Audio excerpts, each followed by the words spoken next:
সবাই জেলে গেছেন স্বাধীনতা সংগ্রামের জন্য।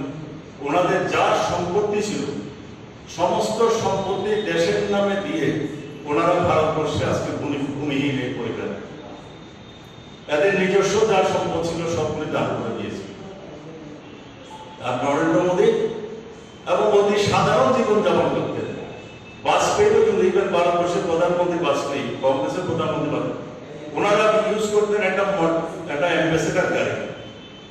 আর আমাদের প্রধানমন্ত্রী নরেন্দ্র মোদী ক্ষমতায় এসে উনি 500 কোটি টাকার গাড়ি চড়েন, 5,500 কোটি টাকার প্লেন চড়েন।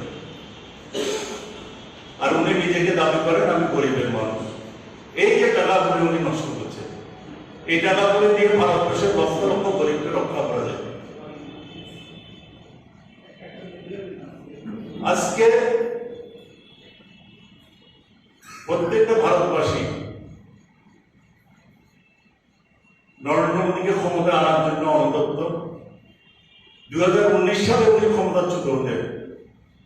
প্রতিটা মুহূর্তে প্রতিটা সময় উনি শুধু মিথ্যা প্রতিশ্রুতি গোটা গেম করেন।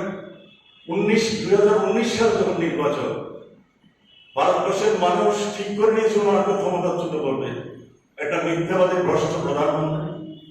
তখন উনি পুলওয়ামা এবং বালাকোটকে কাজে লাগিয়ে আবার ক্ষমতায় আসলেন।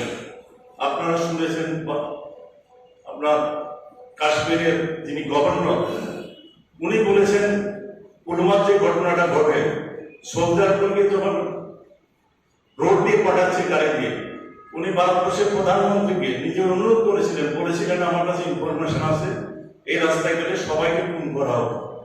আমাদের প্রধানমন্ত্রী